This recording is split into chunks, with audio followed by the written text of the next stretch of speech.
সুপ্রিয় দর্শক, আসসালামু আলাইকুম রহমতুল্লাহ। শুরু করতেছি মহান আল্লাহর নামে, যিনি পরম করুণাময় এবং অত্যন্ত দয়ালু।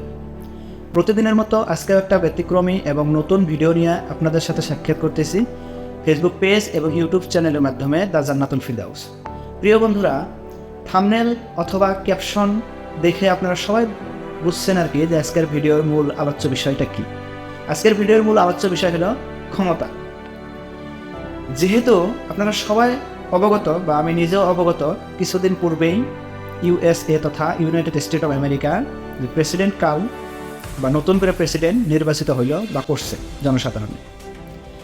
তো এই বিষয়টা সাধারণ আমরা মানুষে যদি চিন্তা করি যে 5 বছর আগে ওই ইউএসএর প্রেসিডেন্ট আসছিল ডোনাল্ড ট্রাম্পের পরবর্তীতে আসলো জো বাইডেন, আবার বিগত কয়েকদিন আগে সেই দেশের ক্ষমতায় আবার আসলো ডোনাল্ড ট্রাম্প।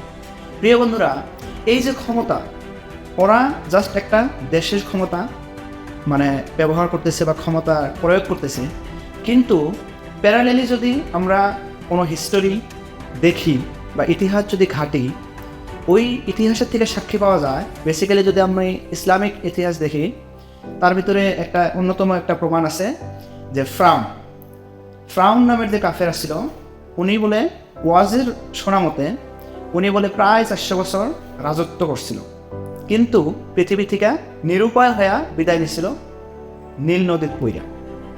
কিংবা একটা স্পেশাল ঘটনা আছে, আমি ইসলামিক স্কলারের কাছে থেকে শোনা। তারপরে পার্শ্ববর্তী দেশ বাংলাদেশ, ওই দেশে একটা সম্রাট ছিল এরশাদ শিকদার। ফাঁসির পূর্ব পর্যন্ত তার হাত বাঁধা ছিল। ওনার যে মেয়ের মাথায় পর্যন্ত হাত দেওয়ার মতো কোনো ক্ষমতা তার আসছিল না। প্রিয় বন্ধুরা, দাম্ভিক প্রেসিডেন্ট সাদ্দাম রাতারাতি দেশ দখল করছিল, সবাই জানেন, আমিও জানি। খালি কুয়েত কেন, আরব ভূখণ্ড দখল করা পারত। একটা সময় নিরুপায় হইয়া দুনিয়া থেকে বিদায় নেওয়া লাগছে। ক্ষমতা চিরদিন থাকে নাই। 40 বছরের নেতা কর্নেল গাদ্দাফি নিরুপায় হইয়া দুনিয়া থেকে চলে গেছে। ক্ষমতা চিরদিন থাকে না। প্রিয় বন্ধুরা, আজকে এই ভিডিওয় উক্ত বিষয়গুলা আলোচনা তথা আপনাদের সাথে শেয়ার করার একটাই মূল উদ্দেশ্য যে আজকে আপনি যে ভিডিও দেখতেছেন বা আমার মতো যুবক বয়সে আমগোর রক্ত গরম, টাকার দাপট, অহংকার, তাকব্বুরির এই বিষয়গুলোর উপরে আমরা বেশি চর্চা করে এমন কিছু ঘটনা সমাজে অথবা কিছু সংখ্যক মানুষের সাথে ঘটাইছি, যে ধরনের উদাহরণ আমি 1-2টা দেই। যেমন অটোওয়ালা, টোটোওয়ালা, হেলি রিক্সা বা কিছু নিম্ন শ্রেণীর মানুষ যারা মানুষের কাছে সাহায্য পাইতা খায় বা ভিক্ষা খুঁজা খায়, এই ধরনের মানুষের সাথে কিন্তু খুব সিম্পলি আমরা মিসবিহেভ করি বা খারাপ ব্যবহার বা আচরণ করি।